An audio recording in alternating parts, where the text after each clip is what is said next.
देखो, एक बिगिनर को सबसे अधिक लॉस का सामना करना क्यों पड़ता है, मैं आपको कुछ छोटी मोटी बातें यहाँ बताना चाहूँगा। यदि आप इनका पालन कर लेते हैं तो आप ऑप्शन ट्रेडिंग या फिर ऑप्शन हेजिंग करते हैं तो उसमें आपको लॉस है वो ना के बराबर होगा, है ना।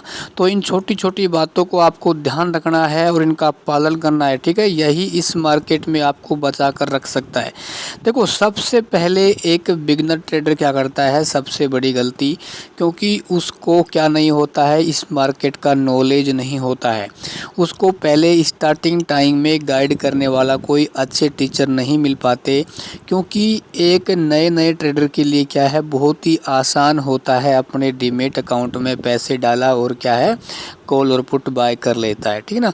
और उसको ये नहीं पता होता है कि हमारी जो पोजीशन साइजिंग है वो क्या होनी चाहिए, हमें कितने पॉइंट कैच करने चाहिए स्टार्टिंग में, ठीक है। क्योंकि जब आपको एक्सपीरियंस हो जाता है तब ये बातें बाद में समझ में आती हैं कि मैं तो उस समय बहुत ही अधिक लालच कर रहा था, ठीक है ना। तो कितना परसेंट लेना चाहिए ये भी मैं आपको एक दिन या अलग वीडियो बना देंगे ताकि आपके सारे डाउट क्लियर हो जाएंगे, ठीक है।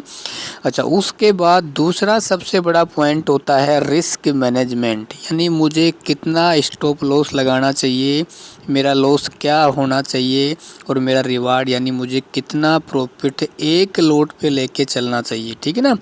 ये सबसे बड़ी रीढ़ की हड्डी होती है शेयर मार्केट में, है ना। उसके अलावा एक तीसरा पॉइंट आता है कि भाई हम अपने कैपिटल का कितना प्रतिशत प्रॉफिट लेना चाहिए।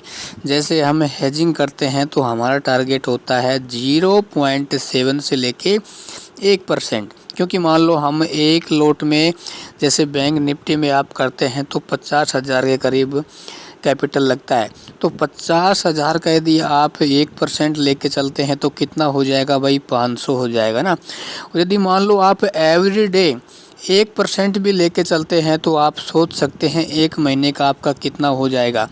लेकिन एक बिगनर को ये समझ में नहीं आता है, वो सोचता है कि भाई 50,000 पे 500 रुपये, बस इतने कम रुपए कमा के हम क्या करेंगे। लेकिन उसको ये नहीं पता कि ये धीरे धीरे ये पैसे हैं, 1 महीने 2 महीने और जिस प्रकार पूरे साल निकलेंगे तो आपके अकाउंट में किस प्रकार आपका बैलेंस है वो ग्रोथ करेगा, आपको पता भी नहीं चलेगा ना।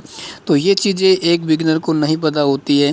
भाई मेरा ये मानना है कि आप कम कमा लीजिए लेकिन सेफ कमाइए। ये बाइंग में क्या होता है, आप 10 दिन कमाओगे, 2 दिन में आपने कमाया हुआ सारा क्या है, मार्केट को दे देंगे, ठीक है ना, और प्लस में अपने अकाउंट से और दे देंगे। भाई मैं तो इतना ही कहूँगा, यदि आप अभी बाइंग कर रहे हैं और आप बिगिनर हैं तो अभी आप बाइंग ना करें। प्लीज़ मेरा आपसे रिक्वेस्ट है, पहले मार्केट को सीखने में समय दीजिए, ठीक है। तो इससे आप बचने के लिए क्या करें, आप हेजिंग कर सकते हैं। हेजिंग में आपको क्या बेनिफिट होगा, भाई देखो, मान लो मार्केट साइडवेज हो भी गया तो आपको उस समय थीटा है, आपको ज़बरदस्त प्रॉफिट देगा।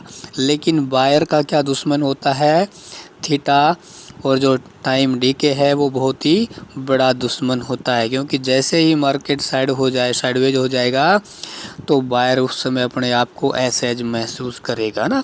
तो छोटी छोटी बातों को ध्यान रखना है कि भाई मुझे मेरे कैपिटल का कितना परसेंट लॉस लेना है, कितना परसेंट मुझे प्रॉफिट लेना है, ठीक है। मुझे बाइंग है वो कब स्टार्ट करनी चाहिए, मुझे हेजिंग है वो कितने लोड से करनी चाहिए, ठीक है। तो प्रॉपर आपको सीख कर करने चाहिए।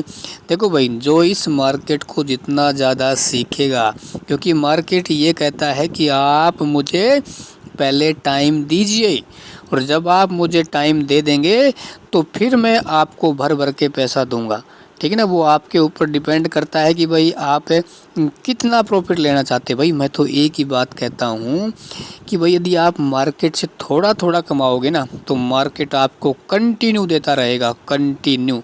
और जिस दिन आप लालच करेंगे उसी दिन से मार्केट पैसा आपसे लेना शुरू कर देगा, है ना। इस लाइन को आप ध्यान रख लेना, बस मार्केट में आपको कोई नहीं हरा पाएगा।